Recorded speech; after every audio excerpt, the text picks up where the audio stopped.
Hey, welcome everybody to the Nitty Gritty of Real Estate Podcast. Today we're talking about housing recession versus an economic recession. So let's get into it, guys.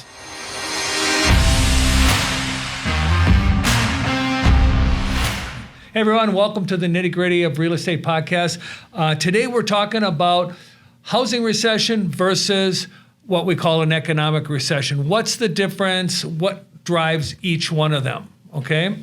So right now we're kind of seeing a little bit of a shift happening in the market. Yep. In the economic sector or the market sector, as we call like the Dow Jones or S&P.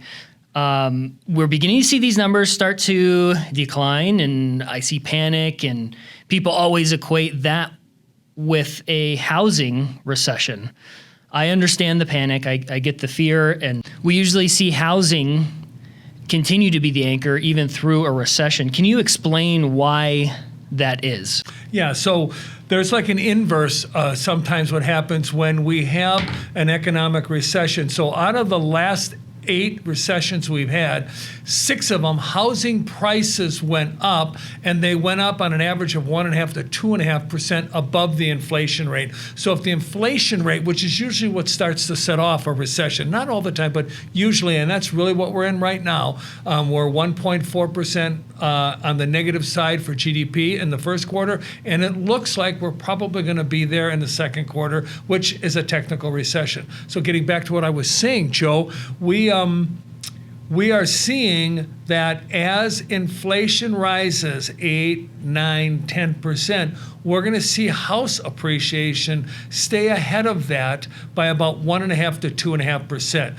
So if it's 8.5% inflation, you can imagine it's going to be 10 to 12% worth of appreciation in your home. Okay? So very rarely, like I said, 25% of the time on a recession, housing doesn't beat inflation, all right? But I think in this case, it is going to, and I'd really love to give you some reasons why I believe that housing is not going to go down.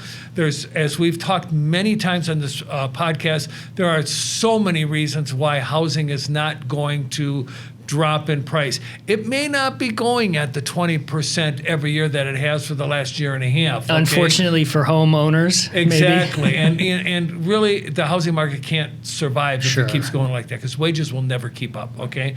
So what I want to say is the supporting documentation that I've found why we're not going to have a recession in the housing market is, number one, we don't have enough inventory. And one of the reasons why we don't have enough inventory is people have already refinanced their house. They may have been in their house 5 years. May have been in their house for 20 years. They may have had like a 7, 8, or a 9% interest rate. But when the rates dropped several months ago down into the 2s, people were smart enough, it got off the couch, and they refied out into a lower rate. Now with rates being up at 5.5%, there aren't going to be that many people that are excited about moving and getting into a higher rate, along with paying a higher price for almost an equal house. So for those people, they're really going to be off the market. Now, some of those people will have to move. Circumstances in their life will cause them to move. But in general, those people are staying place. What we're having right now, Joe, is an influx in our economy from the millennials that are out there. Yeah. And the millennials right now are looking to buy homes, okay? This year, we had the largest millennial population buying homes. And what we're discovering is that the optimum age of 32 years old is when a millennial decides to buy. And you know what the highest number of millennials reaching 32, what year that was? 2020? It was this year, 2022. 2020. Okay. You know what the next highest year is going to be? Next year, 2023. And the year after that, and the year after that, it goes on for 4 years. So we're getting crunched. So we're getting the largest population out there coming into the time when they're going to buy houses, right? Yeah. So I heard a little discussion from some people from Housing Wire and Tom Ferry about this. Shout out to Tom Ferry. Yeah, shout out to Tom Ferry and Housing Wire, that we are looking to be about 5 million houses short right now. Wow. And we're having the millennials coming in, Baby boomers. Let's talk about that, because a lot of people think baby boomers are the biggest group. They're not. And in fact, the largest group of baby boomers haven't even hit 65 years old. Wow. Okay. So imagine that, with the biggest group haven't hit 65 to retire. Oh, and by the way, we're living a lot longer, right? Mm-hmm. And people who are baby boomers own a majority of real estate and a lot of investment properties. So they're not like getting rid of their property. So what do we have? They're comfortable. Yeah. We have people not wanting to sell their house because they can't get a 2.9% interest rate. Right. So they're going to stay where they're at. They're comfortable.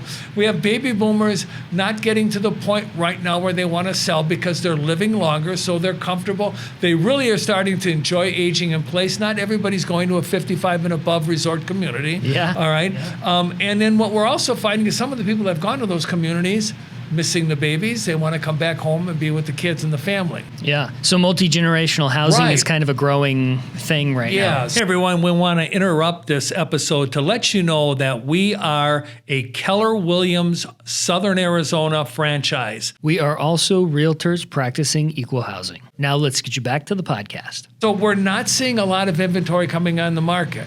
Now, there's been comments, well, the builders will build more. Nope. The builders cannot keep up with the demand. Especially okay? now. Especially now. We are producing the same amount of new homes right now as we did in 1970. Think that through. Yeah. And how many more people do we have in the country? A lot. And how many more people are coming into the country? Yeah. People need housing. Yep. So there's just not enough product out there to generate a drop in real estate demand, which then translates into, I'm going to end up paying more because there's more people out there wanting to buy a house and there's more competition.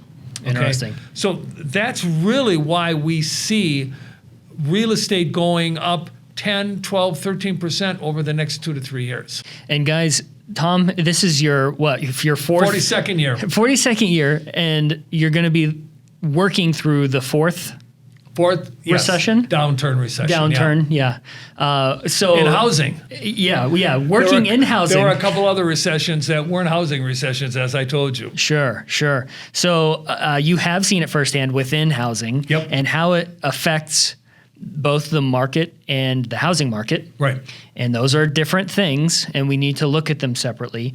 And as you say, this is not going to be a housing-based recession. No.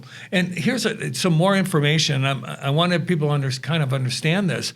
You know, as the millennials buy, right, and they're there for 7 to 15 years, because the tenure right now of a homeowner used to be 7, it's moving more towards 15 years. So people are staying in their houses longer, right? So they're not turning them, they're not selling them. We have more people coming into the marketplace to be able to buy houses. What we're starting to see right now is that the people are going, where are we going to get some housing? Where can we go to get housing, right? And what I believe we're going to start seeing is we're going to start seeing multifamily units coming into the marketplace. And we will talk about that on a podcast following this, how important multifamily housing is going to be in the United States. But right now, once those millennials buy, you know who's right behind them that's the next largest generation? Yeah. The Z's. Yep. Okay, so as the millennials start to be in their house 5, 6, 7 years, 8 years, and they start to move and they're going to sell their house, the Generation Z's, who haven't been scarred by the 2008 crash, so they'll start buying like when the baby boomers used to buy in their mid-20s, they'll start coming into the market, and that pressure will keep, I believe, housing prices up high. Now, there is one caveat to all of this, and I hope that it never happens, a black swan, where maybe the Russian nuclear thing goes on, then all bets are off on everything. Yeah, a number of bad things. That could be a San bad Andreas thing. fault. Right. But in California falls off. general, again, there's just too much pent-up demand out there, Yep. and there's no relief in sight for the demand. Yeah. Okay? Yep. Wow. Yeah, there's a lot there that we could unpack and kind of dive super deep into, but this is kind of a 50,000 foot view of what is happening, where the market is headed, both housing and the economic market, I'll call it. So guys, be sure to check out our website at www.thetjkteam.com. Under the resources tab, we keep a lot of information updated there with our blog. We also have guides and things. If you are a millennial buyer, there's something within there. If you are relocating, maybe buying a second home that you want to purchase and move to Southern Arizona, there is that relocation guide in there as well. So thank you guys for listening, and we'll see you on the next one. And it's going to be, there's some really interesting episodes coming up that we can unpack. Stay tuned. In a little bit. Stay tuned. Thank you for listening and watching the Nitty Gritty of Real Estate podcast here with the Tom J. Krieger team of Keller Williams, Southern Arizona. If you are interested in buying a home, selling a home, or even investing in real estate, we have 5,000 agents across the country that we can connect you to. If you need any free resources, feel free to check out our website at www.thetjkteam.com. We hope you have a great day.